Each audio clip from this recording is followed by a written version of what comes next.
Hello friend, SP education में आपका हार्दिक स्वागत है। आज की क्लास में हम लोग बात करने वाले हैं कॉमर्स के बारे में। और ये जो क्लासें हैं आप लोगों की काफ़ी काम आने वाली हैं। जूनियर अकाउंट क्लर्क की बात करने हैं वाले हम लोग। अगर हम उत्तर प्रदेश पावर कॉरपोरेशन की भी बात करते हैं तो ये क्लासें जो है वहाँ पर भी काफ़ी काम आने वाली हैं। तो चलिए अपनी क्लास को शुरू करते हैं। और आज की क्लास में हम लोग करने क्या वाले हैं, तो मैंने आप लोगों को bank reconciliation statement, single entry system, rectification of error और ऐसी जो है 4 क्लासें मैंने आप लोगों को कराई हुई हैं। उनको आप लोग ज़रूर करिएगा, ठीक है। और ये आप लोगों की 5वीं नंबर की जो क्लास है, आज की क्लास में हम लोग 5वीं नंबर की क्लास करने वाले हैं। और आज की क्लास में हम लोग करने क्या वाले हैं, तो हम लोग कॉस्टिंग के बारे में एंड कॉस्ट एनालिसिस के बारे में हम लोग पढ़ने वाले हैं। कॉस्ट के बारे में यहाँ पर हम लोग सिंपल सी बात करें तो हम लोग कॉस्ट अकाउंटिंग के बारे में पढ़ने वाले हैं। कुछ बेसिक चीज़ें जो हैं, क्वेश्चन भी मैं आप लोगों को दिखाऊंगा, क्योंकि ये आप लोग ये मानिए कि कॉस्टिंग का आप लोगों का ये पार्ट 1 है। पार्ट 1 में हम लोग अभी कर रहे हैं, क्योंकि कॉस्टिंग जो है बड़ा सब्जेक्ट है, बड़ा टॉपिक होने वाला है। तो हो सकता है कि इसके 2 या 3 क्लासें आप लोगों को मिलेंगी। कॉस्टिंग की आप लोगों को 2 या 3 क्लासें मिलेंगी। और क्वेश्चन, प्रीवियस ईयर क्वेश्चन की भी चर्चा हम लोग करने वाले हैं। ये क्लासें जो हैं आप लोगों की कैसी रहेंगी, तो ये क्लासें जो हैं आप लोगों की बहुविकल्पीय रहने वाली हैं। एमसीक्यू टाइप की हम लोग करने वाले हैं क्लासों को। अगर आप लोगों को पसंद आता है चैनल, तो प्लीज़ आप लोग सब्सक्राइब करें, और जो बच्चे हैं उनको भी शेयर करें, आपके भाई बंधु हैं उनको भी शेयर करें। तो चलिए अपनी क्लास को शुरू करते हैं। क्वेश्चन नंबर सबसे पहले 1 लिखा हुआ है, और क्वेश्चन नंबर 1 में लिखा हुआ है कि कुछ क्वेश्चन यहाँ पर इंग्लिश में लिखे हुए हैं, ठीक है, इंग्लिश हिंदी में दोनों में लिखे हुए हैं। और हो सकता है कि कुछ क्वेश्चन हिंदी में ही अकेले हों, ठीक है। तो यहाँ पर थोड़ा सा कोऑपरेट कीजिएगा, ठीक है। क्वेश्चन नंबर 1 में लिखा हुआ है, एक सेकेंड। क्वेश्चन नंबर 1 में लिखा हुआ है कि लागत के तत्व हैं, एलिमेंट ऑफ कॉस्ट आर। लागत के कौन कौन से तत्व हैं उनके बारे में बताना है। यहाँ पर अगर हम लोग बात करते हैं कि लागत के कौन कौन से तत्व हैं, तो सामग्री जो है, श्रम है, व्यय है, या फिर उपरोक्त सभी जो हैं वो लागत के तत्व होते हैं। तो अगर क्वेश्चन बनता है कि लागत के तत्व होते हैं, तो ये तो बात बना लेंगे। लेकिन अगर लागत के बारे में अगर पूछा जाता है, तो लागत के बारे में हम लोग बता सकते हैं कि लागत का अर्थ के बारे में अगर पूछा जाता है, तो आराम से हम लोग अच्छी तरीके से बता सकते हैं कि किसी भी वस्तु किसी भी किसी भी वस्तु किसी भी वस्तु को प्राप्त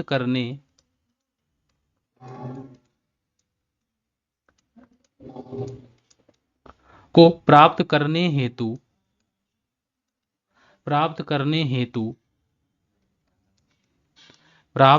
करने हेतु किया गया किया गया मौद्रिक व्यय किया गया मौद्रिक व्यय उस वस्तु की उस वस्तु की लागत कहलाती है। उस वस्तु की लागत कहलाती है। अगर सिंपल वर्ड में पूछा जाए, तो किसी भी वस्तु को प्राप्त करने में जो मौद्रिक व्यय खर्च किया जाता है, उसे हम क्या कहते हैं, उसे उस वस्तु की लागत कहते हैं। अब लागत के अगर तत्व के बारे में पूछता है, तो लागत के जो तत्व होते हैं, लागत के तत्व, तो यहाँ पर अगर हम लोग बात करते हैं, तो लागत के तत्वों के बारे में बात करते हैं, तो लागत के जो तत्व होते हैं वो कितने होते हैं, तो यहाँ पर 2 तत्व होते हैं या 3 तत्व। तो यहाँ पर हम लोगों के 3 तत्व होते हैं। कौन कौन से वो तत्व होते हैं, तो एक तो होता है हम लोगों का सामग्री, एक होता है सामग्री, एक होता है हम लोगों का श्रम, एक होता है श्रम, और एक होता है खर्च। खर्च जिसे हम लोग कहते हैं, खर्च जिसे हम लोग व्यय कहते हैं, इंग्लिश में हम लोग बात करते हैं इसे एक्सपेंस कहते हैं, इसे लेबर कहते हैं,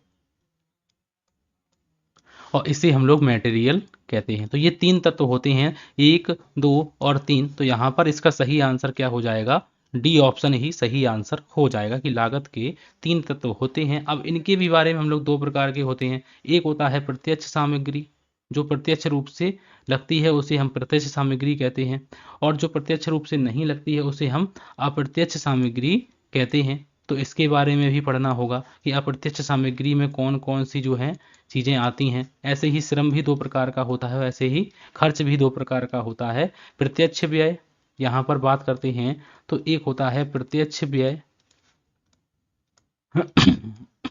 और एक होता है अप्रत्यक्ष व्यय। तो इस प्रकार से ही इनका क्लासिफिकेशन हम लोग करते हैं। तो इसका राइट आंसर आप लोग सही आंसर समझ गए होंगे कि उपरोक्त सभी इसका सही आंसर हो जाएगा। ठीक है, अब बात आती है नेक्स्ट क्वेश्चन की, और क्वेश्चन नंबर 2 में लिखा हुआ है, क्वेश्चन नंबर 2 में लिखा हुआ है कि लागत लेखांकन का मुख्य उद्देश्य है। लागत लेखांकन का मुख्य उद्देश्य क्या है? तो यहाँ पर लिखा हुआ है कि संगठन के लाभ को अधिकतम करना, या फिर वस्तुओं एवं सेवाओं के विक्रय मूल्य को निर्धारित करना, या फिर लिखा हुआ है कि निर्णय प्रक्रिया हेतु प्रबंधन को सूचनाएं प्रदान करना, और लास्ट लिखा हुआ है कि निर्मित माल के रहतिया के मूल्यांकन में सहायता करना इनका जो है मुख्य उद्देश्य होता है। तो यहाँ पर अगर हम लोग बात करते हैं तो यहाँ पर लागत लेखांकन का मुख्य उद्देश्य क्या होता है, तो याद रखना है कि निर्णय प्रक्रिया हेतु प्रबंधन को सूचनाएं प्रदान करना जो है वो एक तरीके से इनका जो है मुख्य उद्देश्य होता है। तो यहाँ पर अगर हम लोग लागत लेखांकन के उद्देश्य की बात करते हैं तो लागत लेखांकन के जो उद्देश्य होते हैं, लागत लेखांकन के उद्देश्य, लागत लेखांकन के क्या क्या उद्देश्य होते हैं, लागत लेखांकन के उद्देश्य के बारे में अगर हम लोगों से पूछा जाता है तो हम लोग बता सकते हैं, सबसे पहली ही बात बता सकते हैं कि इसमें लागत का निर्धारण किया जाता है। लागत का निर्धारण होता है, पहला तो उद्देश्य यही हो गया कि लागत का निर्धारण। दूसरे नंबर की अगर हम लोग बात करते हैं तो लागत का नियंत्रण, तो लागत नियंत्रण की बात करते हैं। और तीसरे नंबर पर लिखा हुआ है लाभकारिता का निर्धारण, तो लाभकारिता का निर्धारण करते हैं, लाभकारिता का निर्धारण। और चौथे नंबर पर बात करते हैं तो चौथे नंबर पर लिखा हुआ है कि विक्रय मूल्य का निर्धारण, विक्रय मूल्य का निर्धारण। तो इस प्रकार से हम लोग समझ सकते हैं कि ये इनके उद्देश्य होते हैं। तो यहाँ पर लिखा हुआ है कि निर्णय प्रक्रिया हेतु प्रबंधन को सूचनाएं प्रदान करना जो है वो इनका मुख्य उद्देश्य होता है। इसका राइट आंसर क्या हो जाएगा? सी ऑप्शन बिल्कुल सही आंसर हो जाएगा। उसके बाद नेक्स्ट क्वेश्चन में लिखा हुआ है, और क्वेश्चन नंबर की बात करते हैं, और क्वेश्चन नंबर 3 में लिखा हुआ है कि क्वेश्चन नंबर 3 में लिखा हुआ है कि लागत जो उत्पादन की मात्रा में परिवर्तन से प्रभावित नहीं होती है उसे हम कौन सी लागत कहते हैं? जो परिवर्तन से, जो लागत की उत्पादन मात्रा में परिवर्तन से प्रभावित ना हो तो उसे हम लोग क्या कहते हैं? उसे हम कुल लागत कहते हैं, परिवर्तनशील लागत कहते हैं, उसे हम टोटल कॉस्ट कहते हैं, उसे हम टोटल कॉस्ट कहते हैं, या फिर उसे हम वेरिएबल कॉस्ट कहते हैं, वेरिएबल कॉस्ट कहते हैं, या फिर उसे हम फिक्स्ड कॉस्ट कहते हैं, फिक्स्ड कॉस्ट कहते हैं, या फिर उसे हम अपॉर्चुनिटी कॉस्ट कहते हैं, अवसर लागत इसे हम कहते हैं। तो यहाँ पर बताना है कि लागत जो उत्पादन की मात्रा में परिवर्तन से प्रभावित नहीं होती है उसे हम कौन सी लागत कहते हैं? उसे हम स्थायी लागत कहते हैं। स्थायी लागत का मतलब है जैसे मान लो कि ये हम लोगों का भवन है, और भवन में एक कोई फैक्ट्री है, इसमें जो है बिल्डिंग है, ये बिल्डिंग है, इसमें जो है मशीनें लगी हुई हैं, ये मशीनें यहाँ पर लगी हुई हैं। ठीक है, तो अब इन मशीनों से यहाँ पर जो रेंट लगता है, बिल्डिंग का जो रेंट लगता है, किराया जो लगता है, चाहे आप यहाँ पर 2 मशीनें लगाएं या 4 मशीनें लगाएं, तो यहाँ पर रेंट जो है वो मान लो 5,000 रुपये महीने लगेगा, 5,000 रुपये मंथ लगेगा। अब अगर हम लोग बात करते हैं रेंट की, ठीक है, 5,000 रुपये रेंट लगेगा। अगर आप यहाँ पर एक, मान लो कि यहाँ पर चाहे ये मशीन ना चले चाहे ये मशीन ना चले, फिर भी लागत कितनी आएगी? रेंट तो 5,000 ही आएगा। और अगर आप यहाँ पर 2-4 मशीनें पहले थी और आपने 2 बढ़ा ली, यहाँ पर ये 2 और आ गई, मान लो 2 और बढ़ा ली, तो कुल मिला के 8 मशीनें हो गई। तो फिर भी रेंट कितना आएगा? तो यहाँ पर जो रेंट है वो भी तब भी 5000 ही आएगा। तो यहाँ पर लागत जो उत्पादन की मात्रा, चाहे आप 10 यूनिट बनाए तब भी लागत उतनी ही है, और चाहे आप 20 यूनिट बनाए तब भी लागत उतनी ही है। तो उसे हम कौन सी लागत कहते हैं? उसे हम स्थायी लागत कहते हैं। स्थायी है, कैसी है? स्थायी लागत कहते हैं। उसे हम क्या कहते हैं? उसे हम फिक्स्ड कॉस्ट कहते हैं। तो इसका राइट आंसर क्या हो जाएगा? बी ऑप्शन बिल्कुल सही आंसर हो जाएगा। यहाँ पर ऊपर नीचे ऑप्शन लिखे हुए हैं, तो यहाँ पर इसका राइट आंसर बी ऑप्शन ही सही आंसर होगा। उसके बाद नेक्स्ट क्वेश्चन में लिखा हुआ है, और क्वेश्चन नंबर की बात करते हैं, लागत लेखांकन है। लागत लेखांकन, लागत लेखांकन है, कैसा लेखांकन है? प्रबंधकीय लेखांकन का भाग है, वित्तीय लेखांकन का भाग है, उत्तरदायित्व लेखांकन का भाग है, या फिर इनमें से कोई नहीं। तो लागत लेखांकन जो है, बताना है कि लागत लेखांकन है, मैनेजमेंट अकाउंटिंग का पार्ट है, फाइनेंशियल अकाउंटिंग का पार्ट है, या फिर आप लोगों का उत्तरदायित्व लेखांकन का भाग है, या फिर इसे हम इनमें से कोई नहीं, इसका सही आंसर हो जाएगा। तो ये बताना है कि लागत लेखांकन हम लोग वित्तीय लेखांकन का एक तरीके से भाग है, फाइनेंशियल अकाउंटिंग का एक पार्ट है। इसका राइट आंसर क्या हो जाएगा? बी ऑप्शन बिल्कुल सही आंसर हो जाएगा। उसके बाद यहाँ पर बात करते हैं नेक्स्ट क्वेश्चन की, और नेक्स्ट क्वेश्चन में लिखा हुआ है, 5 नंबर क्वेश्चन में लिखा हुआ है कि लागतें जो व्यय होने के बाद किंतु लाभ प्राप्ति से पूर्व पुस्तकों में लिख दी जाती हैं, उन्हें हम लोग कहते हैं या फिर वो कहलाती हैं। तो ऐसी लागतें जो व्यय होने के बाद किंतु लाभ प्राप्ति से पूर्व पुस्तकों में लिख दी जाती हैं, उन्हें हम कौन सी लागत कहते हैं? उन्हें हम कुल लागत कहते हैं, प्रमापित लागत कहते हैं, या फिर असमाप्त लागत कहते हैं, या फिर अनुमानित लागत कहते हैं। तो लागतें जो व्यय होने के बाद, व्यय होने के बाद जो हैं, लाभ प्राप्ति से पूर्व जो है पुस्तकों में लिख दी जाती हैं, उन्हें हम क्या कहते हैं? उन्हें हम क्या कहते हैं? तो इसका राइट आंसर है कि उन्हें हम असमाप्त लागत कहते हैं।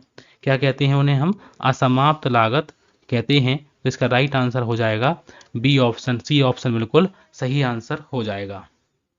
उसके बाद नेक्स्ट क्वेश्चन में लिखा हुआ है, और क्वेश्चन नंबर 6 में लिखा हुआ है कि किसी कारखाने के मजदूरों की आर्थिक स्थिति का अध्ययन करने के लिए समग्र होंगे। समग्र का मतलब होता है डाटा, ठीक है। समग्र जो होंगे का अध्ययन करने के लिए समग्र होंगे मजदूर संघ के पदाधिकारी जो हैं, या फिर केवल विवाहित कर्मचारी, या फिर केवल शिक्षित कर्मचारी, या फिर सभी मजदूर जो हैं कारखाने के जो है समग्र का अध्ययन करने के लिए इसमें होंगे। तो किसी कारखाने के मजदूरों की आर्थिक स्थिति का अध्ययन करने के लिए समग्र जो होंगे, तो उन्हें हम लोग बात करते हैं, उनकी हम लोग बात करते हैं, क्या होगा इसका राइट आंसर? तो यहाँ पर अगर हम लोग बात करते हैं कि सभी मजदूर के बारे में बात करते हैं, तो सभी मजदूर जो है, यहाँ पर इसका जो है राइट आंसर क्या हो जाएगा? इसका राइट आंसर हो जाएगा डी ऑप्शन बिल्कुल सही आंसर हो जाएगा, कि किसी कारखाने के मजदूरों की आर्थिक स्थिति का अध्ययन करने के लिए समग्र जो होंगे वो सभी मजदूरों के जो होंगे, ठीक है। तो यहाँ पर जो है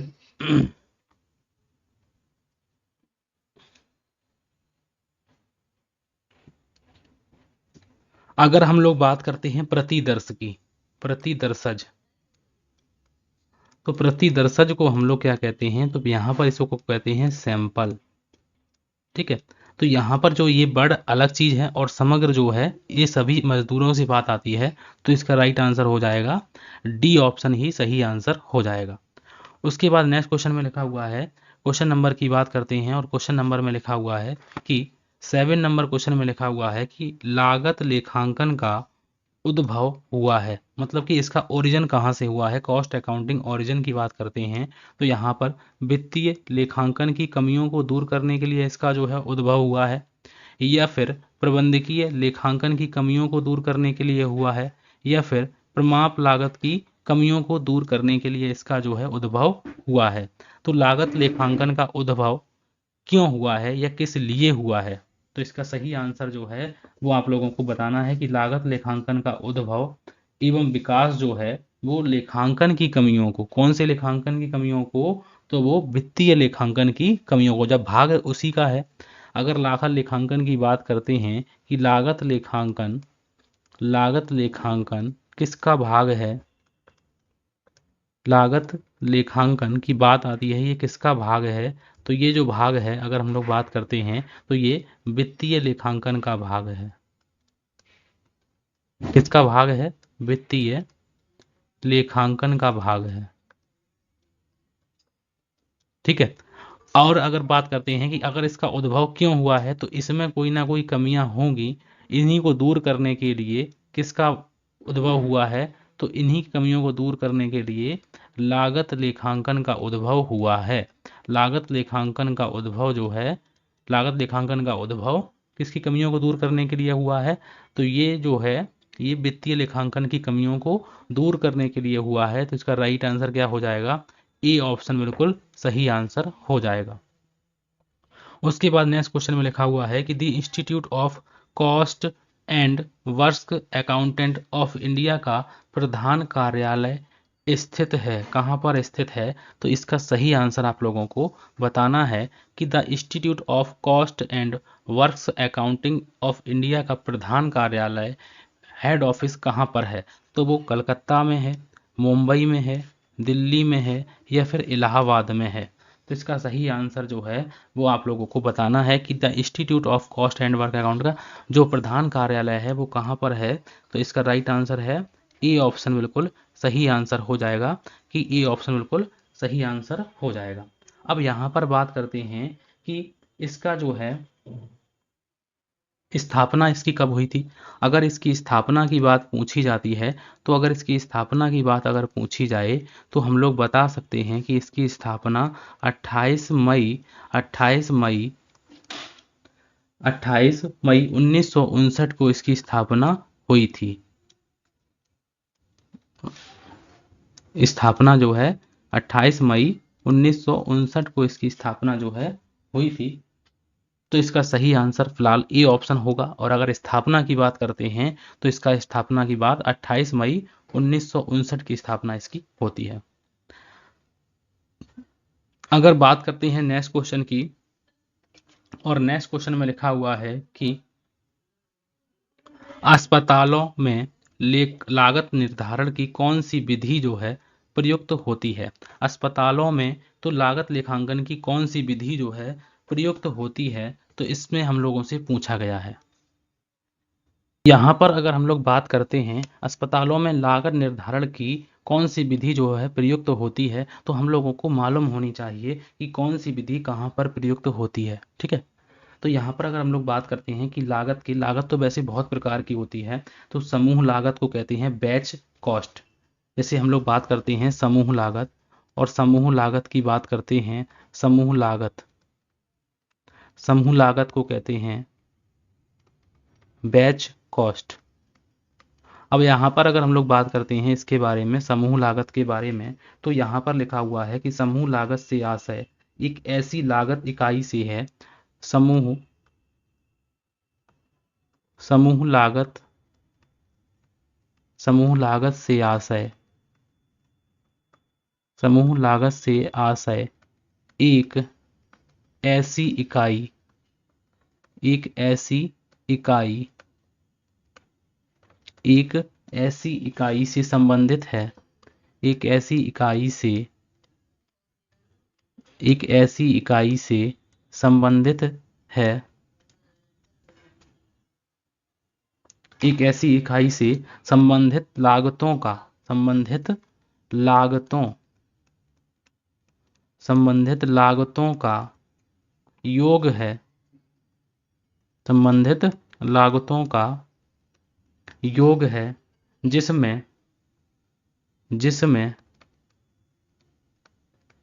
जिसमें समान प्रकार जिसमें समान प्रकार की इकाइयों का समान प्रकार की इकाइयों का इकाइयों का समूह होता है।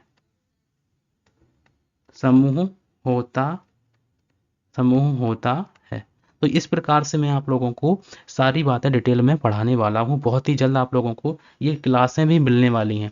बच्चों का कमेंट भी आया है कि सर पहले डिटेल कराइए, और बहुत से बच्चों का कमेंट आया है कि सर एमसीक्यू कराइए। तो मैं थोड़ा सा अब दुविधा में हूँ तो कौन सा चीज़ पहले कराऊँ, लेकिन मैं अभी फ़िलहाल एमसीक्यू करा रहा हूँ, और मैं 1-2 दिन में ही आप लोगों को डिटेल क्लास भी आप लोगों को हम प्रोवाइड करना शुरू हो जाएंगे। जिसको जो देखना है वो देख सकता है, ठीक है। तो मैं बस इसलिए बोल रहा था कि एग्ज़ाम की वजह से मैंने आप लोगों को एमसीक्यू पेपर जो है, एमसीक्यू क्वेश्चन ज़्यादा सोचे कि ज़्यादा ज़्यादा कराएं। लेकिन कुछ बच्चों कमेंट आया है कि सर डिटेल क्लास पहले कराइए, उसके बाद ही एमसीक्यू कराइए, प्रैक्टिस कराइए। तो वो भी मैं आप लोगों को समझता हूँ कि पहले समझेंगे, उसके बाद उनको आप लोग प्रैक्टिस करना बाद में कर लेना, कोई दिक्कत नहीं। अगर पहले मान लो इसमें क्वेश्चन पहले देख ले रहे हैं, जितने हल हो जाए ठीक है, फिर उसके बाद जब डिटेल पढ़ लेना तब उसके बाद इन बाकी को सॉल्व कर लेना, ऐसा भी कर सकते हैं। तो अस्पतालों में लागत निर्धारण की कौन सी विधि प्रयुक्त होती है, तो यहाँ पर अगर हम लोग बात करते हैं, तो यहाँ पर विधि की बात करते हैं तो कौन सी विधि जो है प्रयुक्त होती है, तो यहाँ पर परिचालन लागत जो निर्धारण विधि है वो प्रयुक्त होती है। इसे हम कहते हैं ऑपरेटिंग कॉस्ट।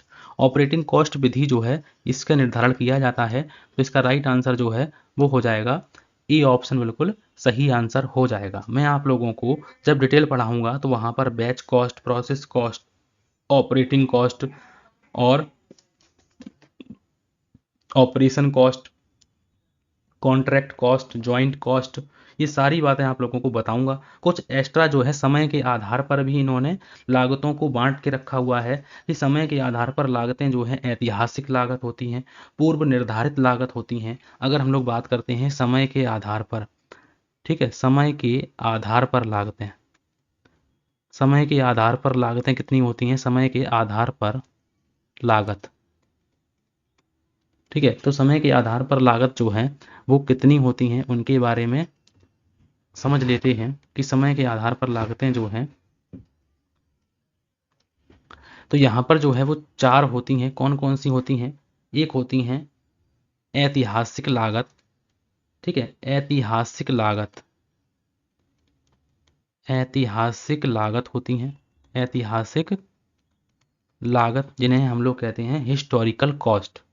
उसके बाद होती हैं पूर्व निर्धारित लागत, पूर्व निर्धारित लागत होती हैं, पूर्व निर्धारित लागत होती हैं, ठीक है, इन्हें कहते हैं प्री डिटरमाइंड कॉस्ट। और एक होती हैं मानक लागत, मानक लागत,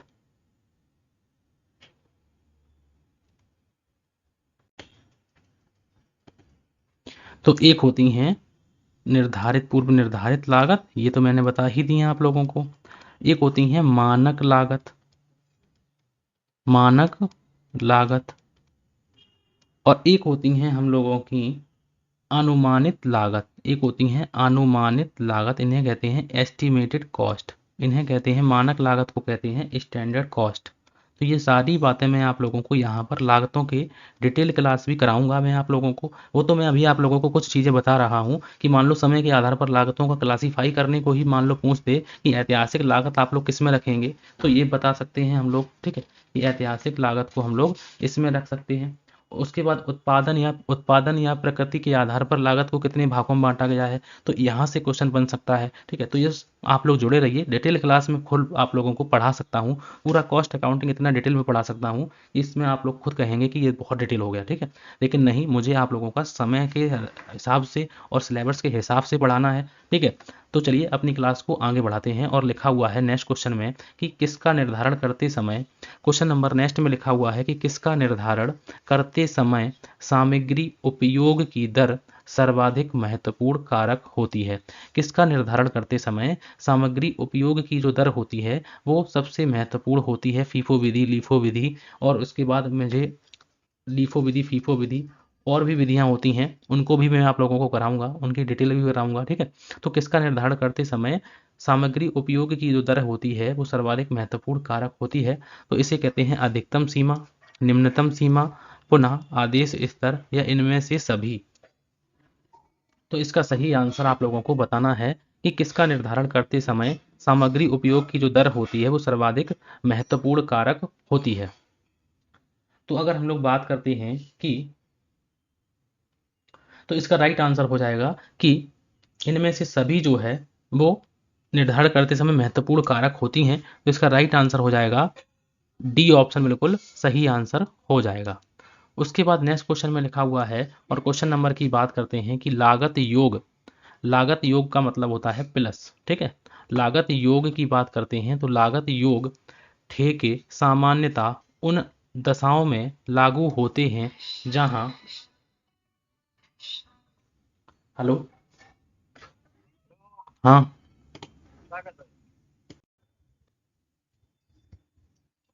तो यहाँ पर इसका जो क्वेश्चन है हम लोगों से पूछा गया है कि लागत योग ठेके सामान्यता उन दशाओं में लागू होते हैं जहां लागत का अनुमान सरलता से किया जा सकता है, ठेकेदार लाभ की एक निश्चित राशि अर्जित करना चाहता है, या नेक्स्ट ऑप्शन में लिखा हुआ है कि अग्रिम में शुद्ध लाभ की गणना संभव नहीं हो, या फिर उपरोक्त में से कोई नहीं।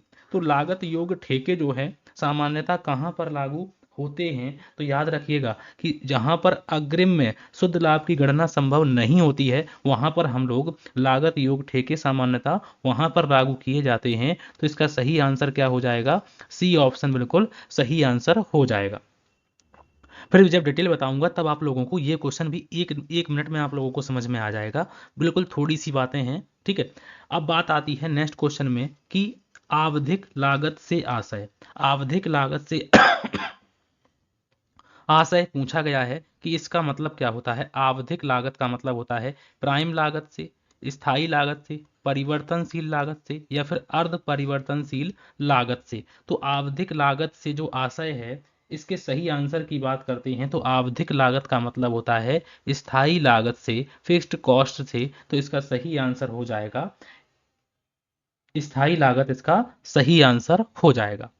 उसके बाद नेक्स्ट क्वेश्चन में लिखा हुआ है और क्वेश्चन नंबर की बात करते हैं 14 नंबर क्वेश्चन में लिखा हुआ है कि लागत लेखांकन आधारित है। तो लागत लेखांकन कौन सी पद्धति पर आधारित है, तो सिंगल एंट्री सिस्टम जैसे इकहरा लेखा प्रणाली कहते हैं, या फिर भारतीय बही खाता प्रणाली कहते हैं, या फिर दोहरा लेखा प्रणाली पर आधारित है। तो ये लागत लेखांकन किस पर आधारित है, तो इकहरा लेखा प्रणाली पर, भारतीय बही खाता प्रणाली पर, या फिर डबल अकाउंटिंग सिस्टम पर आधारित है। तो अगर हम लोग सही आंसर की बात करते हैं तो इसका सही आंसर हो जाएगा कि ये डबल अकाउंटिंग सिस्टम पर आधारित है, दोहरा लेखा प्रणाली पर आधारित है। उसके बाद बात करते हैं नेक्स्ट क्वेश्चन में और यहाँ पर लिखा हुआ है 15 नंबर क्वेश्चन में लिखा हुआ है कि जब मूल्यों में वृद्धि हो रही हो तो हमें स्टॉक का मूल्यांकन किया जाना चाहिए। तो हमें कौन सी पद्धति से स्टॉक का मूल्यांकन करना चाहिए जब मूल्यों में वृद्धि हो रही हो तब। तो हमें पहले आना पहले जाना विधि से जो है इस पर जो है इसको हमें मूल्यांकित करना चाहिए, या फिर लीफो विधि को हमें यूज करना चाहिए जिसे बाद में आना पहले जाना विधि कहते हैं, या फिर हम लोगों को साधारण औसत विधि से करनी चाहिए, या फिर आप लोगों को भारांकित औसत विधि से इसको करनी चाहिए। तो जब मूल्यों में वृद्धि हो रही हो तब कौन सी विधि को हम लोगों को प्रयोग करना चाहिए स्टॉक के वैल्यूएशन को निकालने के लिए। तो अगर हम सही आंसर की बात करते हैं तो अगर हम लोग इसके सही आंसर की बात करते हैं तो इसका सही आंसर हो जाएगा कि बाद में आना पहले जाना विधि का हम लोग प्रयोग करना चाहिए। तो इसका राइट आंसर क्या हो जाएगा, बी ऑप्शन बिल्कुल सही आंसर हो जाएगा। ठीक है, उसके बाद नेक्स्ट क्वेश्चन में लिखा हुआ है और क्वेश्चन नंबर की बात करते हैं कि मूल लागत में शामिल है, मूल लागत में हम लोग किसको शामिल करते हैं, तो मूल लागत में प्राइम कॉस्ट जिसे कहते हैं मूल लागत, और मूल लागत में तीन चीजें शामिल होती हैं। वो तीन चीजें हैं प्रत्यक्ष सामग्री, प्रत्यक्ष सामग्री को हम लोग उसमें शामिल करते हैं, प्रत्यक्ष सामग्री को शामिल करते हैं, प्रत्यक्ष प्रत्यक्ष श्रम को शामिल करते हैं, और हम लोग किसको शामिल करते हैं, प्रत्यक्ष व्यय को शामिल करते हैं। तो इसका राइट आंसर क्या हो जाएगा, डी ऑप्शन बिल्कुल सही आंसर हो जाएगा कि प्रत्यक्ष सामग्री, प्रत्यक्ष लेबर और प्रत्यक्ष एक्सपेंसेस डायरेक्ट एक्सपेंसेस को इन सभी को शामिल करते हैं। तो इसका राइट आंसर क्या हो जाएगा, डी ऑप्शन बिल्कुल सही आंसर हो जाएगा। उसके बाद नेक्स्ट क्वेश्चन में लिखा हुआ है और क्वेश्चन नंबर की बात करते हैं 17 नंबर क्वेश्चन में लिखा हुआ है कि विक्रय मूल्य में शामिल है। तो विक्रय मूल्य में हम लोग किसको शामिल करते हैं, तो इसका सही आंसर आप लोगों को बताना है। विक्रय मूल्य में किसको शामिल करते हैं। ठीक है, तो यहां पर इसका सही आंसर आप लोगों को बताना है।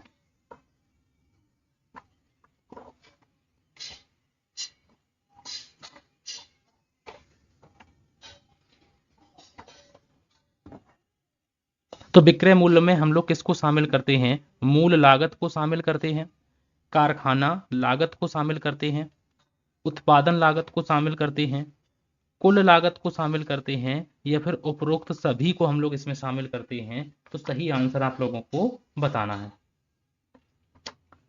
तो इसका सही आंसर आप लोगों को बताना है कि इसका सही आंसर क्या हो जाएगा। तो यहाँ पर याद रखिए कि इसका सही आंसर जो है वो ई नंबर क्वेश्चन जो है, ई ऑप्शन जो है सही आंसर हो जाएगा कि उपरोक्त सभी को हम लोग विक्रय मूल्य में शामिल करते हैं। तो इसका राइट आंसर हो जाएगा डी ऑप्शन, बिल्कुल ई ऑप्शन बिल्कुल सही आंसर हो जाएगा। उसके बाद नेक्स्ट क्वेश्चन में लिखा हुआ है, और क्वेश्चन नंबर की बात करते हैं, और क्वेश्चन नंबर की बात करते हैं 18 नंबर क्वेश्चन में लिखा हुआ है कि मूल लागत एवं कारखाना उपरिव्यय के योग को निम्न में से किस नाम से जाना जाता है। तो मूल लागत और प्रत्यक्ष जो है क्या लिखा हुआ है, कारखाना मूल लागत को बोलते हैं प्राइम कॉस्ट। क्या बोलते हैं, तो यहां पर इसको बोलते हैं प्राइम कॉस्ट। तो यहां पर पूछा गया है कि प्राइम कॉस्ट प्राइम कॉस्ट है, ठीक है। और उसके बाद है फैक्ट्री ओवरहेड। तो फैक्ट्री ओवरहेड ये कॉस्ट शीट का क्वेश्चन है, कॉस्ट शीट का क्वेश्चन है, कॉस्ट शीट भी बताएंगे। इन दोनों के योग को पूछा गया है, इन दोनों के योग को क्या कहते हैं। तो इन दोनों के योग को हम लोग कहते हैं फैक्ट्री कॉस्ट कहते हैं। क्या कहते हैं, फैक्ट्री कॉस्ट कहते हैं। इनको क्या कहते हैं, तो इनको फैक्ट्री कॉस्ट कहते हैं। और अगर हम इसी में ऑफिस एक्सपेंसेस भी शामिल कर लें, या एक्सपेंस ऑफिस ओवरहेड को शामिल कर लें, तब हम लोगों का क्या बन जाता है, तो ये फैक्ट्री सॉरी ये ऑफिस ऑफिस कॉस्ट बन जाती है, ऑफिस कॉस्ट बन जाती है, ऑफिस कॉस्ट बन जाती है। तो हमसे पूछा गया है कि मूल लागत एवं कारखाना उपरिव्यय के योग को निम्न में से किस रूप में जाना जाता है। तो यहाँ पर कारखाना लागत के नाम से जाना जाता है, फैक्ट्री कॉस्ट के नाम से जाना जाता है, कॉस्ट ऑफ प्रोडक्शन के नाम से जाना जाता है, टोटल कॉस्ट के नाम से जाना जाता है, या फिर नन ऑफ दीज के नाम से जाना जाता है। तो अगर हम सही आंसर की बात करते हैं, तो यहाँ पर जो सही आंसर है वो हो जाएगा ए ऑप्शन, बिल्कुल सही आंसर हो जाएगा। और मैंने अभी आप लोगों को बताया है कि उसे हम लोग क्या कहते हैं, उसे हम लोग फैक्ट्री कॉस्ट कहते हैं। ठीक है, बात करते हैं नेक्स्ट क्वेश्चन की, और नेक्स्ट क्वेश्चन में लिखा हुआ है कि नियंत्रणीय लागत है। तो यहाँ पर बताना है कि कंट्रोल कॉस्ट है उसको बताना है कि वो परिवर्तनीय लागत होती है, या फिर स्थिर लागत होती है, या फिर अर्ध परिवर्तनीय लागत होती है, या फिर उपरोक्त में से कोई नहीं। तो यहाँ पर इसका सही आंसर जो है वो आप लोगों को बताना है। तो यहाँ पर इसका सही आंसर हो जाएगा कि नियंत्रणीय लागत जो होती है वो परिवर्तनशील लागत होती है, क्योंकि इसको हम नियंत्रण में कर सकते हैं। ठीक है, तो यहाँ पर इसका राइट आंसर है ए ऑप्शन, बिल्कुल सही आंसर हो जाएगा। उसके बाद नेक्स्ट क्वेश्चन में लिखा हुआ है, और क्वेश्चन नंबर की बात करते हैं 20 नंबर क्वेश्चन में लिखा हुआ है कि परिवर्तनीय लागत का उदाहरण है। देखिए मैं इस प्रकार से आप लोगों को प्रैक्टिस कराऊंगा, क्योंकि चर्चा मैं आप लोगों को बाद में कर लूंगा। जितनी भी डिटेल है, थोड़ी सी डिटेल मैंने बताई है, लेकिन और भी जो डिटेल है वो मैं आप लोगों को एक एक बात बताऊंगा, जिससे सारे के सारे क्वेश्चन आप लोगों के कॉस्ट और कॉस्टिंग में अंतर भी बताऊंगा। ठीक है, तो कॉस्टिंग का मतलब होता है यहाँ पर, अगर हम लोग कॉस्टिंग की बात करते हैं, जैसे कॉस्ट और कॉस्टिंग में हम लोगों को, कॉस्ट तो मैंने आप लोगों को बता दिया है कि कॉस्ट क्या होता है, लेकिन अगर आप लोगों से कॉस्टिंग के बारे में मान लो पूछा जाता है, तब हम लोग क्या बताएंगे उनके बारे में। तो यहाँ पर अगर हम लोग बात करते हैं कि इसे कहते हैं, कॉस्टिंग को कहते हैं लागत अंकन।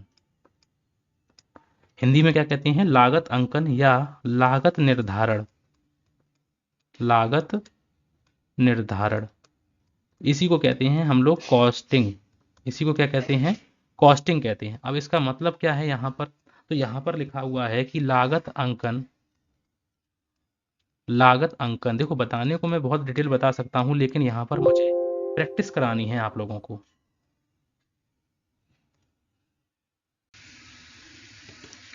तो यहाँ पर लागत अंकन, लागत अंकन या लागत निर्धारण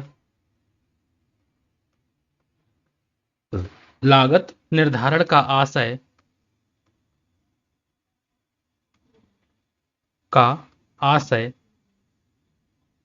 लागत निर्धारित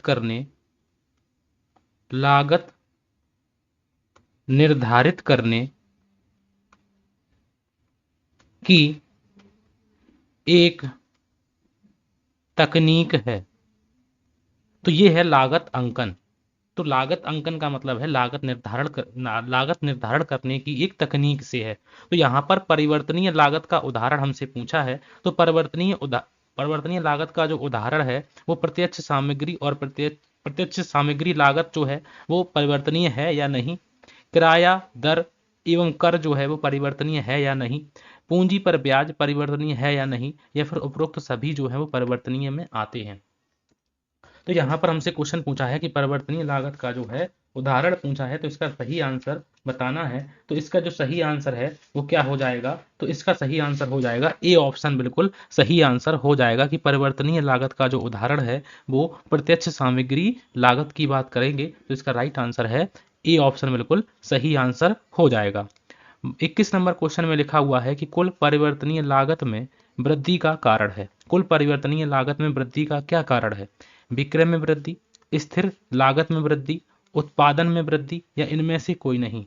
तो यहाँ पर अगर हम लोग बात करते हैं कि कुल परिवर्तनीय लागत में वृद्धि का कारण क्या है, तो इसका राइट आंसर है कि उत्पादन में अगर वृद्धि होती है तो कुल परिवर्तनीय लागत जो है वो बढ़ जाएगी। ठीक है, तो यहाँ पर सी ऑप्शन बिल्कुल सही आंसर हो जाएगा। उसके बाद नेक्स्ट क्वेश्चन में लिखा हुआ है, 22 नंबर क्वेश्चन में लिखा हुआ है कि सभी परिवर्तनीय व्यय होते हैं। तो सभी परिवर्तनीय व्यय जो होते हैं वो कैसे होते हैं? अप्रत्यक्ष व्यय होते हैं, प्रत्यक्ष व्यय होते हैं, वितरण उपरिव्यय होते हैं, या फिर विक्रय उपरिव्यय होते हैं। तो सभी परिवर्तनीय व्यय कैसे होते हैं? तो याद रखिए कि सभी परिवर्तनीय व्यय प्रत्यक्ष व्यय होते हैं। तो ए बी ऑप्शन बिल्कुल सही आंसर हो जाएगा कि सभी परिवर्तनीय व्यय जो हैं वो प्रत्यक्ष व्यय होते हैं। उसके बाद नेक्स्ट क्वेश्चन में लिखा हुआ है और 23 नंबर क्वेश्चन की बात करते हैं, और 23 नंबर क्वेश्चन में लिखा हुआ है कि अर्ध परिवर्तनीय लागतें होती हैं। अर्ध परिवर्तनीय लागतें होती हैं तो स्थायी होती हैं, परिवर्तनीय होती हैं, या फिर आंशिक स्थायी और आंशिक परिवर्तनीय होती हैं। तो इसका राइट आंसर है सी ऑप्शन, बिल्कुल सही आंसर हो जाएगा।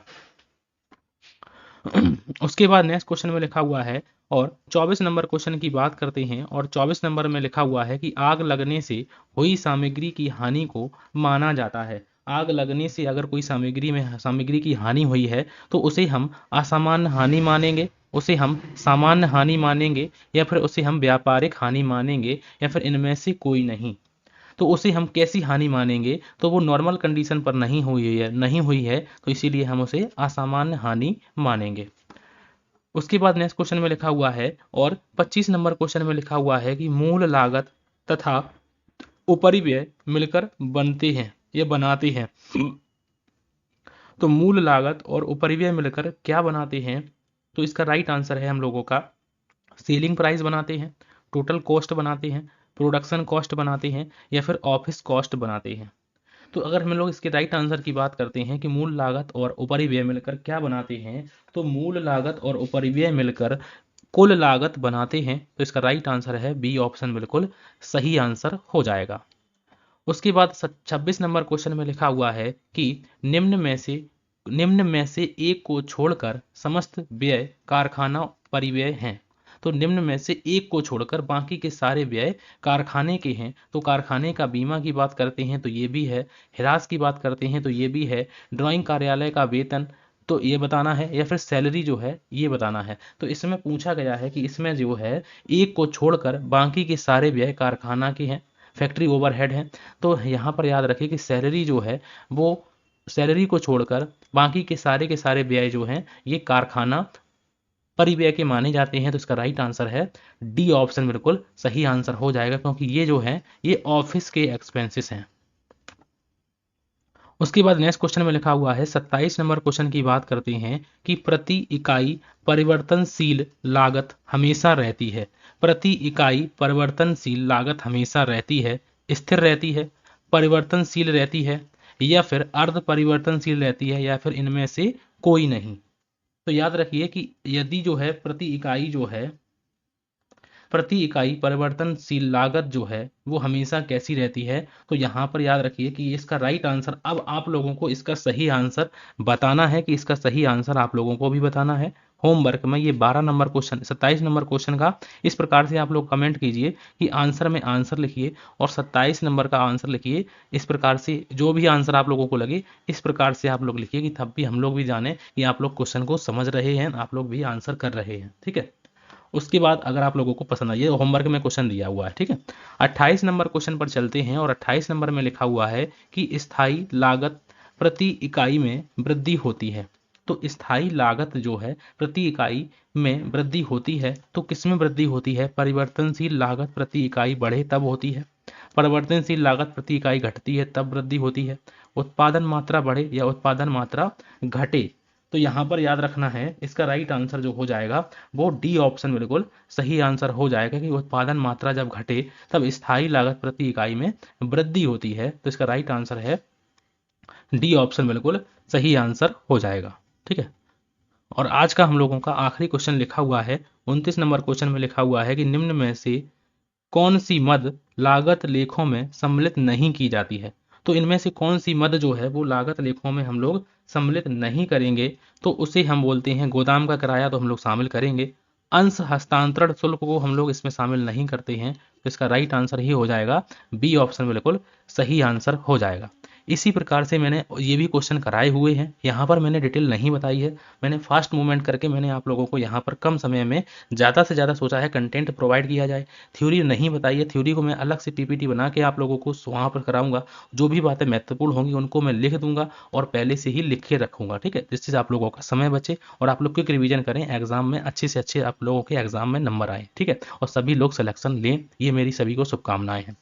अब हम लोग बात करने वाले हैं यहाँ पर कि मैंने क्या क्या आप लोगों को पढ़ाया है। कि बैंक रिकन्सिलेशन स्टेटमेंट में देखिए ध्यान से कि हमने यहाँ पर पार्ट 1 में आप लोगों को बैंक रिकन्सिलेशन स्टेटमेंट पढ़ाया था। सिंगल एंट्री सिस्टम के बारे में 2 नंबर क्लास में पढ़ाया था मैंने आप लोगों को। रेक्टिफिकेशन ऑफ एरर के बारे में मैंने आप लोगों को यहाँ पर 3रे नंबर की क्लास में बताया था, और 4थी नंबर की क्लास में मैंने आप लोगों को अकाउंटिंग कॉन्सेप्ट के बारे में यहाँ पर बताया था। और आज की क्लास तो आप लोग जान ही रहे हैं। तो अगर आप लोगों को आज की क्लास अच्छी लगी है तो प्लीज़ आप लोग लाइक करें, शेयर भी करें। तो आज की क्लास हम लोग यहीं पर रखते हैं। Thank you for watching.